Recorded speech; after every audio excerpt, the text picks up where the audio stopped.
जो महाराज की जय। श्री सेवक जो महाराज की जय। समस्त सहचरी वृंद की जय। श्री वृंदावन धाम की जय। श्री यमुना रत रानी की जय। समस्त संतर भक्तन की जय। श्री सदगुरुदेव भगवान की जय। श्री राधा गुरुदेव भगवान की जय। हरिवंश वंश की जय। जय जय श्री राधे श्याम। जय जय श्री राधे श्याम। जय जय श्री राधे श्याम। हृदय शीत हरिवंश। भक्ति भक्त भगवंत गुरु चतुर नाम वपु एक। तिनके पद बंदन किए नासहि विघ्न अनेक। जनक सुता जग जननी जानकी अतिशय प्रिय करुणा निधान की। जाके जुगपद कमल नवाऊं तासु कृपा निर्मल मति पाऊं। मखेश्वरी प्रियेश्वरी स्वधेश्वरी सुरेश्वरी त्रिवेद भारतीश्वरी प्रमाण शासनेश्वरी रमेश्वरी क्षमेश्वरी प्रमोद काननेश्वरी ब्रजेश्वरी ब्रजाधिपे श्रीराधिके नमोस्तुते। प्रथम श्री सेवक पद सिरना। प्रथम श्री सेवक पद सिरना। करौ कृपा श्री दामोदर मुँह पे। श्री हरिवंश चरण रति पाँव। प्रथम श्री सेवक पद सिरना। गुण गंभीर व्यास नंदन जुके तुव प्रसाद सुजस रस गाँव। नागरीदास के तुम ही सहायक रसिक नंदन प्रति मन भाव। प्रथम श्री सेवक पद सिरना। श्री सेवक पद सिरना। श्री हरिवंश श्री हरिवंश श्री हरिवंश चरण श्री वत्सगार के कारण कृपा के फलस्वरूप श्री राधा वल्लभ लाल जी कृपा के फलस्वरूप आप हम सब यहाँ एकत्रित हुए हैं। श्री सीता रामचंद्र भगवान के व्यावला महामहोत्सव हेतु आज प्रथम दिवस है। आज हम लोग प्रसंग करेंगे जब जुगल सरकार हमारे प्रमोद वन में मिलते हैं पुष्प वाटिका में। तो इससे पहले की थोड़ी भूमिका ये है कि विश्वामित्र जी के संग रघुनाथ जी और श्री लखनलाल जी जाते हैं शिक्षा ग्रहण करने के लिए। अब विश्वामित्र जी गुरुदेव भगवान को आता है न्योता जनकपुरी से कि जनकपुरी में सुंदर उत्सव हो रहा है, पधारे। जाते हैं। जब दोनों भैया प्रवेश करते हैं जनकपुरी में तो जैसे ही प्रवेश करते हैं सब झरोकों से झांकती हैं सखियां कि कौन आए हैं। एक गोरे हैं, एक सावले हैं, बड़े सुंदर लग रहे हैं। देखती है उनको और मन ही मन उनकी छवि हृदय में बसा लेती है। बस सियाजू ने अभी नहीं देखा है, सखियों ने देखा है। जब सखियां दोनों कुंवर को देखती हैं तो सियाजू से आके बोलती हैं, सियाजू आज बहुत सुंदर सुकुमार आए हैं नगर में, ना जाने कौन है। देखते दिखने में तो राजकुंवर लगते हैं पर वेशभूषा उनकी योगियों वाली है। विश्वामित्र जी के संग आए हैं, टुकुर टुकुर पूरे नगर को देख रहे थे। हम तो अपना तन मन धन सब उन्हीं पे निछावर कर बैठी। सियाजू ने पूछा कैसे दिखते हैं। सखी कह रही हैं, श्री रामचंद्र कृपालु भज मन हरण भव भय दारुणम नव कंज लोचन कंज मुख कर कंज पर कंजारुणम कंदर्प आगरित अमित छवि नवनीननी हृद सुंदरम अजपीत मानहु तड़ित रुचि सुचि नौमी जनक सुतावरम। ऐसे सुंदर दिखते हैं रघुनाथ जी और लखन लाल जी। आगे रात होती है, विश्वामित्र जी कुटिया में रहते हैं, दोनों भैया भी उन्हीं के संग रहते हैं।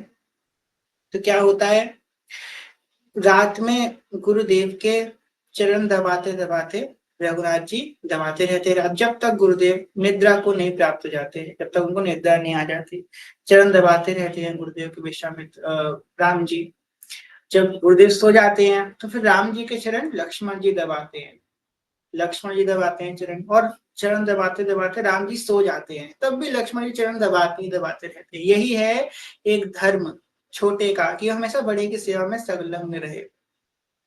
बिल्कुल सुबह का अंतिम पहर होने वाला होता है तो राम जी उठते हैं तो देखते हैं अरे आप अभी भी चरण दबा रहे हैं। वैसे उनसे कहते हैं अब मेरी आज्ञा है, आप थोड़ा सा विश्राम कर लीजिए। एक दो क्षण के लिए विश्राम करते हैं, वैसे सूर्योदय हो जाता है। दोनों उठते हैं, स्नान से निवृत्त होते हैं और सोचते हैं कि अभी गुरुदेव भगवान उठेंगे, इनको जो है तुलसी दल चाहिए होगी, बिलपत्र चाहिए होगी, पुष्प चाहिए होंगे भगवान की पूजा अर्चना वंदना करने हेतु। तो आसपास देखते हैं कोई बाग वाटिका हो तो वहां पे जाएंगे और पुष्प पुष्प जो है तुलसी दल है तोड़ लाएंगे कि इनकी सेवा जो है अच्छे से हो सके। दोनों निकल पड़ते हैं। देखते हैं सामने एक बड़ा सुंदर वन है। देख बन की बात राधे, देख बन की बात। अब ये वन कोई सामान्य वन नहीं है। आप सोचिए कि जो जनक नगरी की जो पुष्प वाटिका है, सामान्य वाटिका है, सामान्य वाटिका नहीं है। ये वही वृंदावन का सेवा कुंज है जो जिसमें प्रियालाल विचरण कर रहे हैं, जो प्रिया जी का निज बाग है। अभी आप लोग आगे प्रसंग में सुनेंगे कि रघुनाथ जी का भी इसमें सहज प्रवेश नहीं हुआ। ये वो प्रमोद वन है, मखेश्वरी क्रियेश्वरी प्रमोद काननेश्वरी। प्रमोद वन की जो ईश्वरी है वो सियाजू। ये प्रमोद वन है जो साक्षात सिया जी का निज महल है, जहाँ पे सियाजी अपनी चारों शिला आदि सखियों के संग, इंदु लेखा आदि सखियों के संग विचरण करती है। तो राघव जी ने देखा अत्यंत रमणीय वन है, सुंदर मोर मोरनी की आवाज आ रही है, हंस केली कर रहे हैं, तोता पपिया गा रहे हैं, सुंदर मनोरम दृश्य है। और शरद पूर्णिमा का दिवस है, जिस दिन रघुनाथ जी गए हैं वन में, शरद पूर्णिमा का दिन है। उस दिन सुबह सुबह गए भाई, पर जाने से पहले वन का जो माली है उसको ढूंढ रहे हैं कि पहले इसकी हम अनुमति ले लें तब इस वन में प्रवेश करें। तो माली को ढूंढते हैं, क्योंकि हमको किसी भी वस्तु, किसी की वस्तु लेने से पहले उसकी आज्ञा अवश्य लेनी चाहिए। जाते हैं, माली को ढूंढते हैं कि माली कहाँ है कहाँ है। माली मिलता है, उससे पूछते हैं कि देखिए हमको अपने गुरुदेव विश्वामित्र जी के लिए पुष्प चाहिए, तुलसी दल चाहिए इत्यादि, कि वो भगवान की पूजा अर्चना अच्छे से कर सके। तो माली पूछता है आप कौन हैं? भगवान के अपना परिचय देते हैं, मैं चक्रवर्ती सम्राट दशरथ का पुत्र हूँ राम, ये मेरे अनुज हैं, इनका नाम लक्ष्मण है। हम दोनों विश्वामित्र जी के शिष्य हैं, उनके लिए फूल लेने आए हैं। तो माली और बातें करने लगता है, क्यों जरूरत पड़ी आपको पुष्प की, क्या आप इन कोमल हाथों से पुष्प का चयन करेंगे? कि माली भी तो देखते ही रह गया है ना, रघुनाथ जी की छवि को जो देखा वो देखते ही रह गया है। और कदाचित इस मान में भी है रघुनाथ जी, क्योंकि कल जब नगर में आए तो भगवान को बड़ा अच्छा लगता है कि भगवान सबके मन का मोहन करते हैं, उनको बड़ा सुख मिलता है इससे। पर भगवान के मन का मोहन किशोरी जी कर लेती हैं, यहाँ वो थोड़े बाल खा जाते हैं इस बात से। ठाकुर जी सबके मन का मोहन करते हैं चुन चुन के, पर ठाकुर जी के मन का मोहन किशोर जी की एक चितवन कर देती है। समझाते हैं दोनों भैया कि हमको विलंब हो रहा है, जाने दीजिए, आप अनुमति दीजिए। अनुमति दे दी। बोले रुकिए रुकिए रुकिए, अभी आपको जाने नहीं दिया जाएगा। बोले क्या, हमने तो आपसे अच्छे से सब बात कर ली, परिचय भी दे दिया, सब कुछ, क्यों अनुमति नहीं? वो बोले इस वन का जो अधीश्वरी है, ये वन जो है जनक जी के अंडर नहीं आता। इस वन की जो ईश्वरी है वो हमारी सियाजू महारानी है। तो रघुराज जी धीमे से कोहनी मारते हैं राम जी को। जो आ गई सियाजू की बात, राम जी संभलते हैं, जी बताइए तो क्या किया जाए। बोले आपको इस वन में जाने से पहले एक बार बोलना पड़ेगा। क्या बोलना पड़ेगा? हमारी माई सियाजू को राज। तो राम जी बोलते हैं कि ये तो गलत बात है, ये तो दादागिरी है, हम ऐसे क्यों बोले भाई? तो बोले फिर आपको नहीं मिलेंगे फूल। तो लक्ष्मण जी बोलते भैया बोल दीजिए, नहीं मिलेंगे पुष्प, और आसपास कोई वाटिका दिख भी नहीं रही है। रघुनाथ जी और लखनलाल जी एक सब में बोलते हैं, चलिए हम सब लोग भी बोलते हैं, हमारी माई सियाजू को राज, हमारी माई सियाजू को राज, जाके अधीन सदा ही सावरो, अवधपुरी सरकार, हमारे माई सियाजू को राज। दोनों भैया प्रवेश करते हैं वन में। बन है बाग सुहाग को राखी मन में राख। ये वन कोई सामान्य वन नहीं है, यही वो वन है जहाँ प्रियव्रत केली करते हैं। अब उधर से श्री जानकी जी को आज्ञा दी है उनकी माता ने, माता देवी आज्ञा, माता की आज्ञा पाकर माता ने क्या आज्ञा दी है? माता ने आज्ञा दी है कि आप जो है गौरी पूजन करने हेतु जाएं। अब यहाँ पे गोस्वामी जी कह रहे हैं कि माता ने आज्ञा दी, तो ये कर्तव्य माता पिता का होना होता है कि वो छोटे से ही अपने पुत्र को, अपनी पुत्री को भजन के मार्ग में लगाएं। संस्कार जो है ना छोटे से बनते हैं। जब जैसे कि कोई मिट्टी होती है वो गीली होती है तो आप उसको अपने आकार में ढाल सकते हैं, जब वो थोड़ी टफ हो जाती है तो उसको अपने आकार में ढालना बड़ा मुश्किल होता है। जब बच्चा छोटा होता है तो वो गीली मिट्टी होता है, आप उसको जैसा आकार डालेंगे वो बन जाएगा। इसलिए भक्ति के संस्कार छोटे से ही डालने होते हैं। अब जिनके माता पिता ने भक्ति संस्कार डाले हैं बड़े सौभाग्यशाली हैं, जिन्होंने नहीं डाले हैं तो अब इस आपका ये कर्तव्य नहीं है कि आप कोसते रहे कि हमें भक्ति संस्कार क्यों नहीं डाले, क्यों नहीं डाले। अब आप कोशिश करें कि आप उन्हें भक्ति का संस्कार डालें। अगर कोई व्यक्ति अपने कर्तव्य का पालन नहीं करता उसका मतलब ये नहीं है कि हम उसको बार बार उसके लिए नीचे दिखाते रहे, हम अपने कर्तव्य का पालन करें कि उससे उसका कर्तव्य पूर्ण हो जाए। तो सियाजू जाती हैं मंदिर में, गौरी माता का पूजन कर रही थी। वहीं एक सखी जो है देख लेती है कि अरे ये तो वही कुंवर हैं जो कल आए थे, जिनका सब सखियां देख रही थी झरोकों से, बड़े मनमोहक, अरे इनके भैया भी हैं इनके संग, जय हो, ये कुंवर कहाँ से आए? सजनी एक संदेशो लायो। सखी सब छोड़ छाड़ के भागी भागी सियाजू के पीछे जाती है। सियाजू हाफती हाफती जाती है, सियाजू कहती अरे क्या हो गया तुझको? तो सियाजू से कहती है सियाजू, सियाजू वो आ गए। सियाजू बोले कौन आ गए रे, बावरी होगी, क्या हो गया तुमको? वो आ गए, वो आ गए। कौन आ गए? वही कुंवर। कोई आया सखी फुलवरिया में, कोई आया सखी फुलवरिया में, जैसे जादू होने की नजरिया में, जैसे जादू होने की नजरिया में, कोई आया सखी फुलवरिया में, कोई आया सखी। सखियां पूछती है कैसे हैं, कहा कैसे दिखते हैं, क्या उनका रूप है? तो सखी कह रही है सावरा एक है, एक गोरा बदन, सावला एक है, एक गोरा बदन, नाव तक भरे मेरा मन, देख कर भी नाव तक भरे मेरा मन, ऐसा रूप न देखा उमरिया में, जैसे जादू हो उनकी नजरिया में। अब देखो सखी चाहती तो वहां बैठी बैठी रूप रस का पान कर सकती थी, पर बताने हेतु आई है और इस उत्कंठा से आई है कि सब भी उसके संग चले वापस।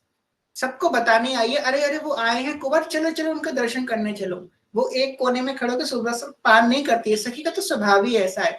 तस सुख सुखम, जैसे ही प्रीतम मिले प्रियाजू को लेकर के, और सखी क्या काम करती, प्रिया प्रीतम को मिलाना ही उसका सुख है, कहते ना।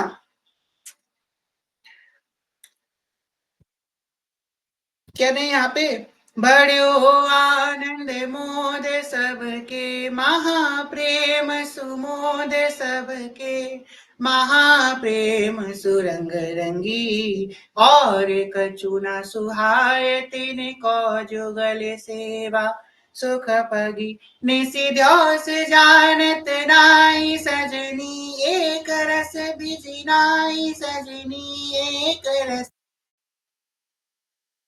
गोप गोपिनुआदि दुर्लभती, सुख दिन प्रति लहे, जुगल सेवा सुख पगी, यही सखियों का मूल उद्देश्य है। प्रिया प्रीतम में परस्पर प्रेम की वृद्धि कराना।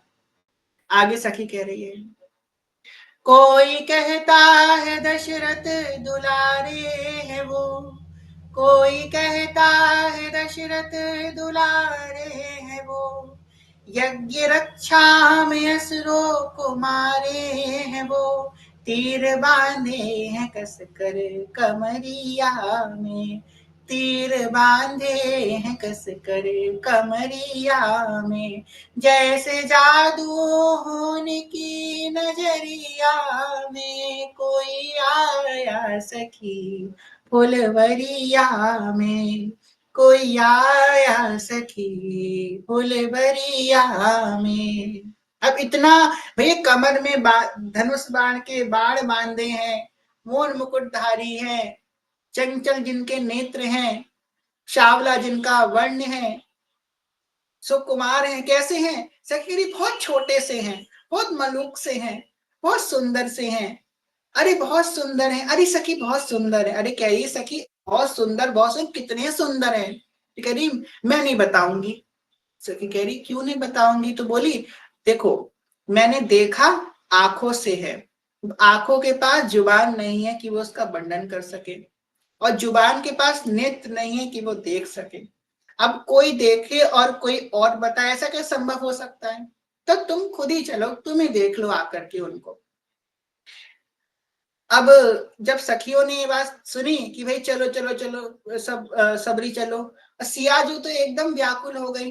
अब देखो, सियाजू का और प्रीतम का मिलन कौन करा रही? सहचरी करा रही है। सहचरी का स्थान कितना बड़ा है कि वो प्रिया जी को प्रीतम से मिला रही है, जो साक्षात प्रीतम से अभिन्न अंग है श्री प्रिया जी, जो उनके कृष्ण वामांग संभूता कहते हैं, जो साक्षात प्रेम स्वरूपा है श्री कृष्ण की, राम जी की, उन प्रिया जी को ही प्रीतम से मिला के काम से आचरी कर रही। अग्र अली ने, इंदुलेखा सखी ने प्रिया जी का हाथ पकड़ा और हाथ पकड़ के अपने अपने पीछे लेके जाए, चलो चलो सखी, चलो सियाजू मेरे संग चलो, मैं आपको दर्शन कराती हूँ उनकी। सियाजू बड़े संकुचित भाव में है, कैसे होंगे, कैसे दिख रहे होंगे, ना जाने कैसे होंगे, मैं इनको देख भी पाऊंगी नहीं, मैं अच्छी लग रही हूँ, वो मुझे देखेंगे कि नहीं देखेंगे, औपचारिकता है अनौपचारिकता है, मन में जाने क्या क्या तूफान चल रहा है सियाजू के। इसी बीच सब सखियों के मन में आई कि क्या हो कि प्रिया प्रीतम का मिलन हो जाए। वही बात जो यहाँ पे अभी हम लोगों ने कही, एक रस भीजी रहे, सब सखियों का मन एक रस में यही बात में रहता है कि प्रिया प्रीतम का परस्पर मिलन हो जाए। तो क्या सोच रही हैं कि ये दामाद बन जाए, यहाँ के इनकी विवाह हो जाए हमारी सियाजू से, सुकुमारी जू से, तो क्या होगा? सखी कह रही है, शादी उनसे होती ही है हर हाल में, शादी उनसे होती है हर हाल में, आया करते हैं वो फिर ससुराल में। जब आएंगे ससुराल, भाई शादी हो जाएगी तो आना जाना हो जाएगा उनका, नैना डूबे रहेंगे लहरिया में, तो हम अपने नैनों से उनका दर्शन कर लिया करेंगे जब पाहुन आएंगे, नैना डूबेंगे उनकी लहरिया में, जैसे जादू होने की नजरिया में, कोई आया सखी फुलवरिया में, कोई आया सखी फुलवरिया में। प्रिया मंद मंद, धीमे धीमे आगे बढ़ रही हैं, एक एक कदम पे अनेकों अनेकों कल्प का समय प्रिया जी को प्रतीत हो रहा है कि वह जल्दी हम प्रीतम की तरफ बढ़े, उनके दर्शन हो, हम कृत्य कृत्य हो जाए। अब जो वन में प्रिया जी जा रही है, उस वन की आप सुंदरता देखो, देख बन की बात राधे, देख बन की बात, ऋतु बसंत अनंत मुकुलित कुसुम फल पात राधे। ऋतु बसंत, गोस्वामी जी वर्णन करते हैं कि जो वन है इसमें बसंत ऋतु है। यद्यपि इस समय जो भगवान गए हैं शरद ऋतु में गए हैं, पर उस वन में सदा बसंत रहते वृंदावन। उस वन में, उस प्रमोद वन में नित्य बसंत ऋतु ही उपस्थित रहती है। वृंदावन में दिन के समय बसंत रहती है और रात के समय शरद ऋतु हो जाती है। ये रोज का वेदर है। 365 डेज वृंदावन में, नौनिबित निकुंज में हर समय यही रहता है। दिन में बसंत और रात में शरद, यही होता है वृंदावन में। बैनु दुनि नंद लाल बोली, सुनब क्यों अरसात राधे, सुनब क्यों अरसात। करत करब विलंब भामिनी वृथा अवसर जात राधे। ऋषा जी कह रही हैं, क्यों कर रही हो, करते करते विलंब भामिनी, भामिनी क्यों विलंब कर रही हो, वृथा अवसर जा, समय निकला जा रहा है। बैनु धुनी नंदलाल बोली, नंदलाल ने बैनु धुनी बजा दी है। सुने भी क्यों, क्यों अरसा रही हो, सुने भी क्यों अरसात, क्यों अरसा रही, चलो जल्दी चलो।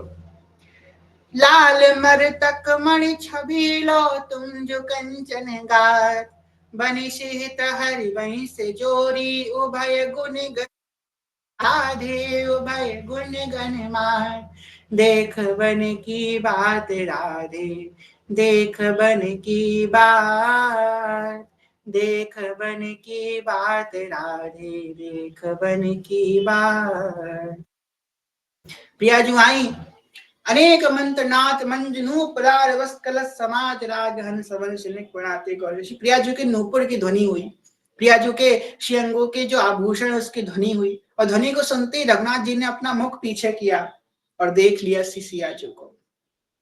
श्याम अचानक आए गए री, श्याम अचानक आए गए री। अब सिया जी ने अभी नहीं देखा है, लाल जी ने देख लिया सिया जी को।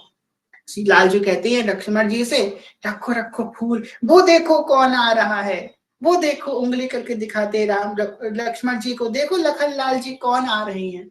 उधर से सखी उस सामने जो डाल होती है, जो कुंज होता है, लता होती है, उस लता को अपने उंगली से हटाती है और दिखाती सिया जी, वो देखो कुंवर, और दोनों के नैन लड़ जाते हैं। राम को देख कर श्री जनक नंदिनी, राम को देख कर श्री जनक नंदिनी, बाग में जा खड़ी की खड़ी रह गई।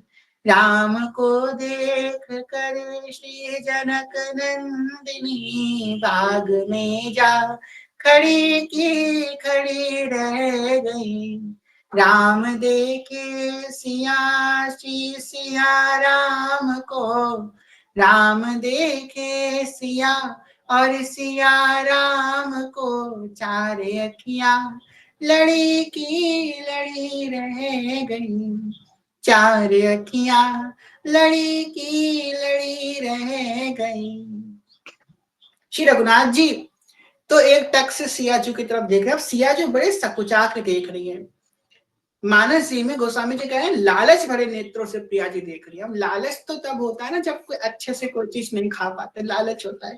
प्रिया जी लाज में देख रही हैं। सखियां सोचेंगी कि कैसे कैसे कैसे एक पुरुष को टकटकी लगा के सियाजू देख रही, बाद में छेड़ेंगी मुंह को। सियाजू कैसे देख रही हैं, अपने नेत्र ऊपर करती, फिर थोड़ा देखती, फिर नीचे कर लेती, फिर नेत्रों को ऊपर करती, फिर थोड़ा सा देखती, फिर नीचे कर लेती, सकुचा के बार बार राघव जी को देख रही है। मानो सोच रही है कि इनकी पूरी छवि में अपने नैनों में बसा लूं, इसके बाद कभी देखने मिले ना मिले, इनकी पूरी छवि में अपने नैनों में ही बसा लूं। आज देख रही है, फिर नीचे नैन कर रही है, फिर देख रही है, फिर इधर नैन कर रही है, बराबर एक टकटकी से सिया जो सकुचा के देख रही है लालजू को। एरी सखी मोरे पिया घर आए। सोचो सियाजू का हृदय उस समय क्या सोच रहा होगा, कितनी प्रसन्न है वह सियाजू हो रही है। एरी सखी मंगल गाओरी, धरती अंबर सजाओरी, उतरेगी आज मेरे पी की सवारी, तेरी कोई काजल लाओरी, मोही काला टीका लगाओरी, उनकी छवि से दिखूं मैं तो प्यारी। इसी बीच थोड़ी देर बाद जब दोनों को सुध आती है, मानो अनंत कल्प निकल गए श्री युगल सरकार को नैन से नैन लड़ाई देख करके। अब ही और, अब ही और, अब ही और, इसी भाव से प्रिया प्रीतम को से सुध आती है, वैसी सखी जो है उस लता को वापस से कर देती है और देखती है कि रघुनाथ जी के क्या है।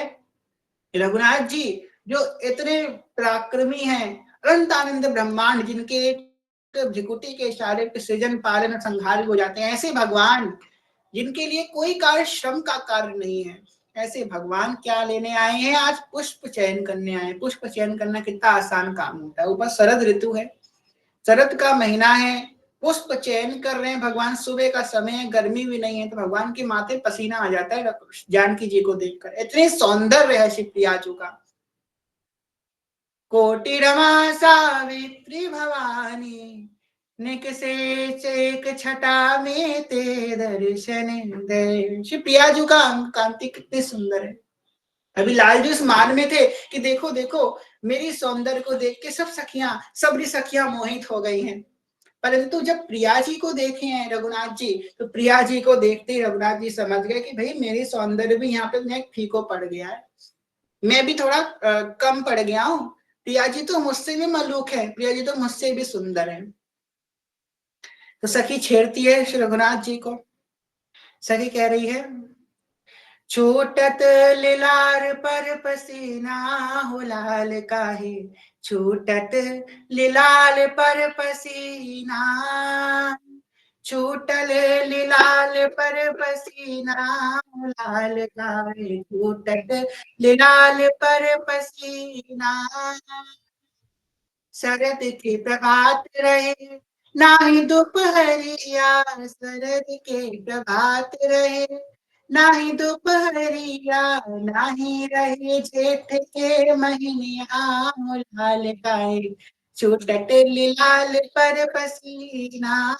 सखी कह रही है कि भाई ये तो शरद शरद ऋतु की सुबह है और दोपहर भी नहीं है, ना ही दोपहरिया, ना ही रहे जेठ के महीनिया, लाल काहे, ना जेठ का महीना है, आप इतने पसीने में क्यों आ रहे हैं, आप इतने घबरा क्यों रहे हैं, अरे आप तो भगवान हैं, आप तो इतने सौंदर्य मदन मोहन हैं, क्या हो गया, आप इतना घबरा क्यों रहे हैं। छूटत लिलाल पर पसीना हो लाल काहे, छूटल लिलाल पर पसीना, सियाजू के भूषण के नूपुर की धुन सुन, सियाजू के भूषण के नूपुर की धुन सुन, ये के जंकर बीना लाल काहे, छूटत लिलाल पर पसीना, जगत के स्वामी हम जानी तब देखे, सिया जी के रूप के अजीना, छूटत लाल पर पसीना, सिया जी के रूप के अजीना, लाल काहे छूटत लाल पर पसीना, छूटत लाल पर पसीना, लाल काहे छूटत लाल पर पसीना, सियाजू के रूप की अधीना। सखी कह रही है हमने आज देख लिया कि भगवान हो, स्वयं को स्वतंत्र बताते हो, पर अधीन हुआ आप सियाजू के रूप पे, सियाजू के रूप के अधीना, लाल काहे छूटत लाल पर पसीना, नेह निधि नारायण सियाजी अंगूठी।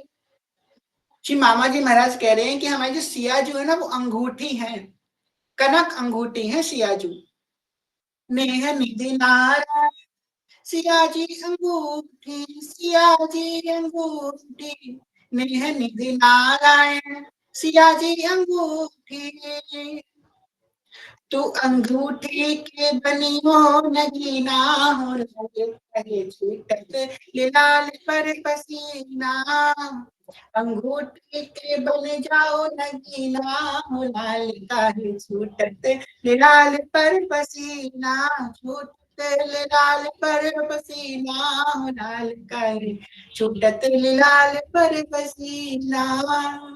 कह रही है कि आप बन जाओ सियाजू के नगीना। इसी बात को सुन करके श्री रघुनाथ जी को थोड़ा सुध आती है, फिर अपने पुष्प चयन में लग जाते हैं।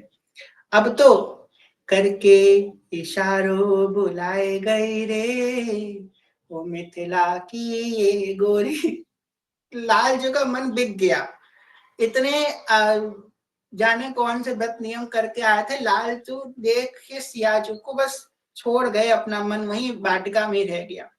और सखी क्या कह रही है, सियाजू की तरफ, सियाजू से कह रही है पर देख रही लालजू की तरफ। सियाजू से कह रही है, सियाजू कल इसी समय फिर से वाटिका में आवेंगे। मतलब मानो संकेत दे रही है प्रीतम को कि आप भी कल ही समय आ जाना, हम फिर से कल ही समय आएंगे वाटिका में। कह रही सियाजू से, देख लालजू की तरफ है, सियाजू कल इसी समय फिर से आएंगे, और चल देती है सियाजू को लेकर के। सियाजू के मन में ना जाने कौन कौन से भाव हैं, ना जाने कौन कौन सी अभिलाषाएं हैं। अब सियाजू जा रही हैं गौरी माता का पूजन करने के लिए। पहले तो पूजन करने गई थी, अधूरा पूजन हुआ था, फिर से जा रही स्तुति करने के लिए। पहले मांगा था कि भगवती अब हमको एक सुंदर सा दूल्हा देना।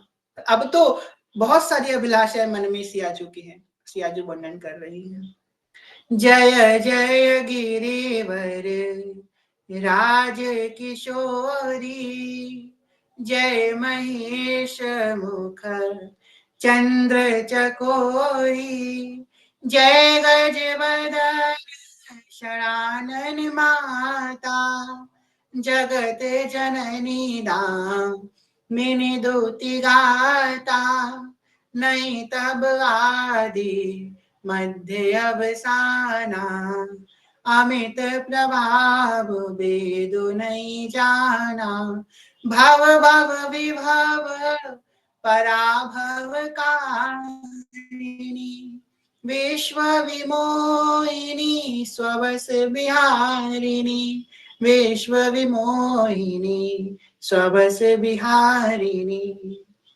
जो कह रही है, पति देवता सुतीय महु मातु प्रथम तब रे पति देवता सुतीय महु मातु प्रथम तब रे महिमा मित न सकहीं कहीं सहस शारदा से महिमा मित न सकहीं कहीं सहत शारदा शेष सेवत तो ही सुलभ फल चारी बरदायनी पुरारी प्यारी देवी पूजी पद कमल तुम्हारे सुर नर मुनि सब हो ही सुखारे मोर मनोरथ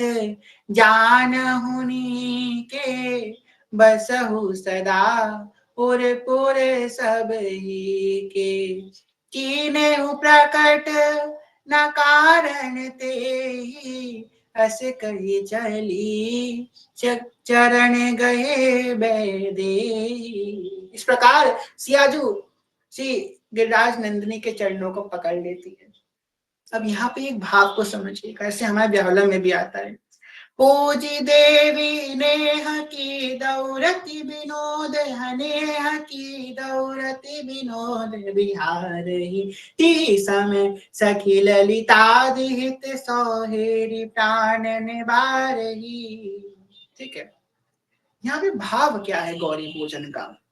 हमारे सियाजू हिस्सनी जी को प्रियाजू हिस्सनी जी का पूजन करें, सियाजू गौरी माता का पूजन करें। देखो प्रेम की अवस्था एक होती है, जैसे कि जब प्रेमी से मिलने वाले हो आप, जैसे कि बस प्रेमी के सामने ही आप खड़े हो और मन में बहुत से जल्दी मेरा प्रेमी मुझे मिल जाए, मेरा प्रीतम मुझे मिल जाए। ऐसे में कोई आकर के आपसे बोल दे कि हाँ तुम्हारा प्रीतम तुम्हें मिल जाएगा, भले उसके मिलने, उसके बोलने ना बोलने से कोई फर्क ना पड़े, पर फिर भी वो बोल के ना, हाँ तुम्हारा प्रीतम तुम्हें मिल जाएगा, तो मन में संतुष्टता, आतुरता हो जाएगी कि मैं इसको क्या दे दूं, उसने मेरे मन की बात कह दी।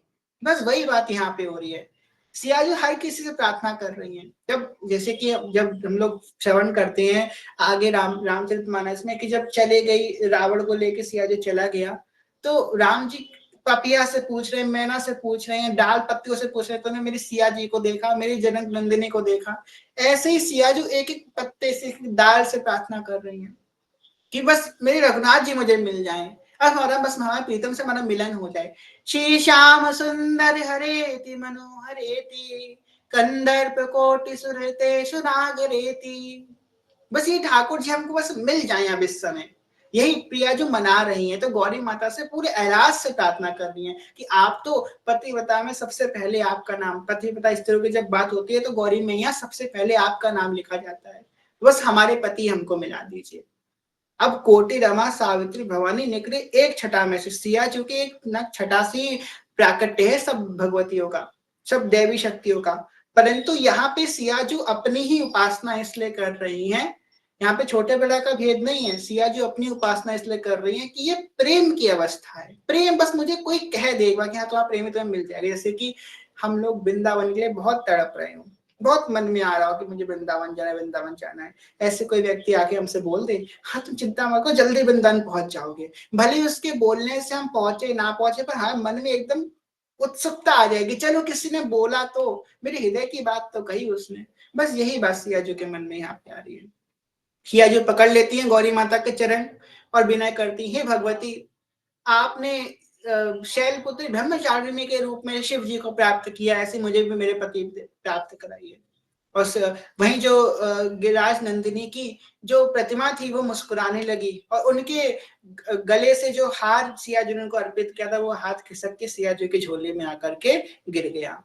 विनय प्रेम बस भई भवानी, खसी माल मूरत मुस्कानी, सादर सिया प्रसाद सिर धरऊ, बोली गौरी हर्षि भरहु।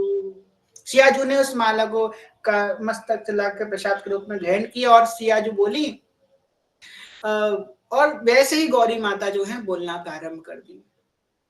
सुनो सिया सत आशीष हमारी, पूज ही मनु काम मना तुम्हारी, नारद बचन सदा सुचि साचा, सोबर मिलई जाहि मनुराजा। अब गौरी मैया ने कह दी कि नारद जी का वचन कभी झुकलाएगा नहीं, जो आपके मन में जिस वर की इच्छा है वो वर आपको प्राप्त होगा। सो वर मिलई जो वही मन राजा। सियाजू कहती हैं भगवती बस एक बात स्पष्ट और कर दीजिए, कैसा वर होगा मेरा दूल्हा, बस एक बार। लगता है ना कि कहीं इसमें कहीं कोई और ना मिल जाए, कहीं कुछ और ना हो जाए। यदि वो सियाजू हैं, सर्वव्यापी हैं, परंतु मन में प्रेम की क्या अवस्था है। सियाजू कह रही एक बार बता दीजिए कैसा वर मिलेगा। भगवती कह रही है मनु जाहिरा चेहु मिलहि, सोबर सहज सुंदर सावरो, करुणा निधान सुजान शील सनीह जानत रावरो, मनु जाहिरा चेहु मिलहि, सोबर सहज सुंदर सावरो, करुणा निधान सुजान शील सनीह जानत रावरो, इह भांति गौरी हसीस सुनि सिया सरित हर्षियली, तुलसी भवानी पूजी पुनि पुनि, मुदित मन मंदिर चली। यह भांति गौरी असीस सुनिसिय कह रहे पुनि पुनि, तुलसी भवानी पूजी पुनि पुनि मन मंदिर चली। यहाँ पे एक बात समझती है, हमारी मनोकामना पूरी हो जाती है तो हम भगवान को पूजना बंद कर देते हैं। जैसे कि कुछ लोग मन्नत मांगते हैं ना कि आज जब आप हमारी जो है मनोकामना पूरी करो, हम 40 दिन तक आपके मंदिर में प्रसाद चढ़ाने आएंगे। भगवान 40 दिन तक प्रसाद चढ़ा, मनोकामना पूरी हो गई, फिर जाना बंद कर दिया। नहीं, यहाँ पे कह रहे हैं मनोकामना जब पूरी, सुनो से ऐसी समय पूजी मनोकामना तुम्हारी, भगवती ने खुद कह दिया क्या कि मनोकामना पूरी हो गई, पर सियाजू तुलसी भगवान ने पूजी, पुनि पुनि मंदिर चली, फिर बार बार पूजन किया, पुनि पुनि मतलब बार बार पूजन कर रही है। मनोकामना पूरी होने के बाद भी हमको भगवान का पूजन करना है, ये बात यहाँ पे बता रहे हैं गोस्वामी जी। जानत गौरी अनुकूल सिया हर्षु न जाए कहीं, समझ गई गौरी माता अनुकूल है, अब हर्ष की सीमा नहीं है। मंजुल बाम अंग फड़कन लगे, और बाम अंग फड़कने लगा, सारे शुभ संकेत उत्पन्न होने लगे कि अब तो रघुनाथ जी मिल ही जाएंगे। इधर तो सियाजू अपने जनक भवन में की ओर चली गई, उधर राम जी का हाल बेहाल है, देख लिए हैं, ना पुष्प समझ में आ रहा है। लखन लाल जी कह रहे बेलपत्र लेके आई, तो तुलसी लेकर के आ रहे हैं, कह रहे तुलसी लेकर के आइए, तो किसी फूल का पत्ता तोड़ के ले आ रहे हैं। लखन लाल समझ गया अब तो भैया का कुछ नहीं होने वाला, मुझे काम करना पड़ेगा, ये दिल दे दिए हैं, अपना दिमाग दे दिए हैं सियाजू को। लेकर के आए लखन लाल जी पुष्प आदि, बैठ गए, कोहनी मारते हैं राम जी को, एक काम करो भैया गुरुजी से बोल दो ना, दिले पागल हो क्या, गुरुजी से ना बोल सकते हैं, नहीं नहीं नहीं नहीं बोलेंगे, बोल दो गुरुजी से, गुरुजी आशीर्वाद दे दें, मिल जाएंगी भाभी, नहीं नहीं नहीं नहीं नहीं बोल सकते, नहीं बोल सकते, हम बोल देंगे भैया, नहीं नहीं तुम ज्यादा बढ़ा चढ़ा के बोलोगे, तुम नहीं, हम बोलेंगे, ठीक है। गुरुजी ध्यान से उठे, गुरु जी को पूरा वृत्तांत सुनाए हैं रघुनाथ जी।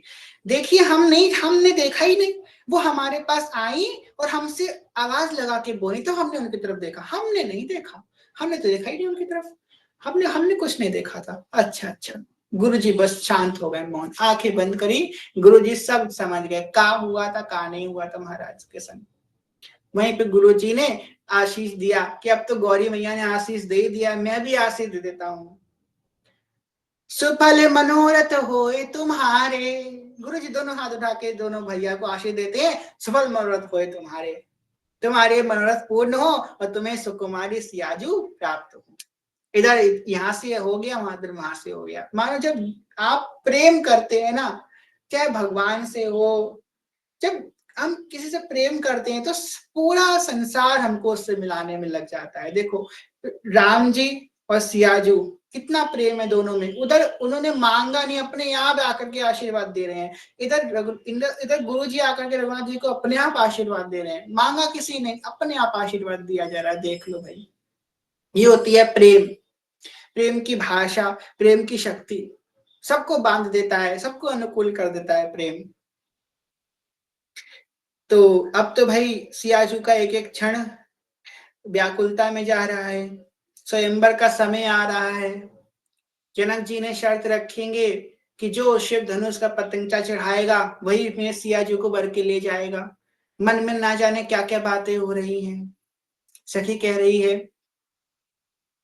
बोली है एक सखी राम को देख कर, रच दिए हैं विधाता ने जोड़ी गज, पर धनुष कैसे तोड़ेंगे वारे कुंवर, पर धनुष कैसे तोड़ेंगे वारे कुंवर, मन में शंका बनी की बनी रह गई, राम को देख करे श्री जनक नंदिनी, बाग में जा खड़ी की खड़ी रह गई, बोली दूजी सखी कोट देखन में, पर चमत्कार इनके नहीं जानती, एक ही बाढ़ में ताड़का राक्षसी, एक ही बाढ़ में ताड़का राक्षसी, उठ सकी ना पड़ी की पड़ी रह गई,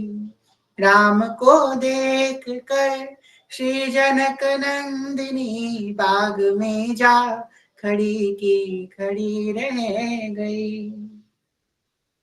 और सखियों को पॉइंट मिल गया है, अब कल बड़ा आनंद आएगा। कल हमारे रघुनाथ जी धनुष खींचेंगे और धनुष भंग कर देंगे, पतंगचा तो चढ़ाने के बाद धनुष भंग हो जाएगा, धनुष ही भंग हो जाएगा। उसके बाद क्या होगा, जयमाल होगी सीताराम सरकार की। झुक जइयो तनिक रघुबीर, सियाजू मोरी छोटी सी, दुल्हा के रंग आसमानी, लली के रंग बादामी, दुल्हा के रंग आसमानी, लली के रंग बादामी, बलि बलि जाऊं मैं तो दुल्ही के रंग पे, कुसुम कली मस्तानी, लली के रंग बादामी, दुल्हा के रंग आसमानी, लली के रंग बादामी। तो इसी भाव से आज कथा को विश्राम करते हैं। कल हम लोग शेष प्रसंग क्षमा करेंगे। कहने सुनने को भूल चूक क्षमा करेगा। सभी से प्रेम में गाने भक्ति बहुत छोटे हैं, तो भूल चूक क्षमा का सभी के चरण प्रणाम। भांजे कल्पतरुभ्यश्च कृपा सिन्धुभ्यश्च पतितानां पावनेभ्यो नमो नमः। जय जय श्री निमित्त निकुंज विराशी श्वेत राधा वल्लभ लाल की जय। महाप्रभु श्री वंश जो महाराज की जय। श्री सेवक जो महाराज की जय। समस्त सहचरी वृंद की जय। श्री वृंदावन धाम की जय। श्री यमुना रस रानी की जय। समस्त संत हरि भक्तन की जय। श्री सद्गुरुदेव भगवान की जय। दादा गुरुदेव भगवान की जय। हरिवंश वंश की जय। श्री प्रमोद बन की जय। अवध बिहारी बिहारी सरकार की जय। जय जय श्री राधे श्याम। जय जय श्री राधे श्याम। जय जय श्री राधे श्याम। जय जय श्री हरिवंश जय श्री हरिवंश चरण शरण श्री हरिवंश चरण शरण श्री हरिवंश चरण शरण जय जय श्री हरिवंश। कथा विश्राम करेंगे उससे पहले आप लोगों को एक चिंतन दे के जाते हैं। बड़े दिनों से हम लोगों ने कोई सूत्र नहीं लिया, आप लोग इस बात का चिंतन कीजिएगा। बस हम ज्यादा इसको विस्तार नहीं करेंगे, बस एक छोटी सी बात बताएंगे, उसका चिंतन कीजिएगा, ठीक है। लाल जो के जो वंशी है, लाल जो के वंशी कौन है हम सब जानते हैं। लाल जो के वंशी श्री हरिवंश महाप्रभु है। और हम लोग ने सुना है कि हित हरिवंश महाप्रभु की उस हित तत्व की वंशी की उपासना लालजू स्वयं करते हैं। लालजू वंशी की उपासना कैसे करते हैं, तो बताएं कैसे करते हैं। अपने अधरों के सिंहासन पे वंशी को बैठालते हैं। अधर क्या होते हैं, सबसे सॉफ्ट पार्ट होता है हमारी बॉडी का, सबसे सॉफ्ट। अपने अधरों पे वंशी को, अधरों के सिंहासन पे ठाकुर जी वंशी अली को विराजमान करते हैं। फिर क्या करते हैं, अपने मोर मुकुट से उनका छत्र बनाते हैं। जैसे होते हैं भगवान बैठे होते हैं सिंहासन पे, उनके पास छत्र लगा होता है, तो अपने मोर मुकुट से वंशी का छत्र बनाते हैं। अपने कानों के कुंडल, जब भगवान चलते हैं तो कानों के कुंडल हिलते हैं भगवान के, तो उससे वो वंशी की आरती घुमाते हैं। कानों के कुंडल से वंशी की आरती घुमाते हैं। और अपने हाथों से वंशी के छिद्रों को दबाते हैं, तो मानो वंशी के चरणों को चाप रहे हैं भगवान, वंशी के चरणों को चाप रहे हैं। तो इस प्रकार भगवान जो है, और भोग किसका लगाते हैं भगवान वंशी को, अपने अधर सुधार रस का भोग लगाते हैं। जो रस नेति नेति सुति बाख्यो, ताको तो अधर सुधार से चाख्यो, तेरो रूप कहत नहीं आवे, जैसी हित हरिवंश कछुक जस गा। अपने अधरामृत का पान कराते हैं, उसका भोग लगाते हैं ठाकुर जी वंशी को। ये वंशी को गर्मी लगती है तो अपने मुख से स्वयं उसमें फूंक करके उसकी गर्मी बुझाते हैं, उसको शीतलता प्रदान करते हैं वंशी को। ये है ठाकुर जी का स्वरूप। कैसे ठाकुर जी वंशी की सेवा में लगे रहते हैं। क्या वो जिनको वंदित नित्य ही छैल छबिलो श्याम। तो इस प्रकार आप अगर चिंतन करें और राधा वल्लभ जी का दर्शन कीजिएगा, जब वंशी पकड़े हो तो देखिएगा राधा वल्लभ जी कैसे वंशी को पकड़े, अपने अधरों पे सिंहासन में बैठाए हैं, मोर मुकुट छत्र बनाए हैं, कान कुंडल से आरती घुमा रहे हैं, हाथों से वंशी के चरण दबा रहे हैं, अपने अधर सरस का भोग लगा रहे हैं, मुख से वायु करके शीतलता प्रदान कर रहे हैं। ऐसे ठाकुर जी नित्य वंशी की सेवा में तत्पर है। चलिए असी आपको विश्राम करते हैं, श्री जी को शयन करवाते। जय श्री हरिवंश। अखियों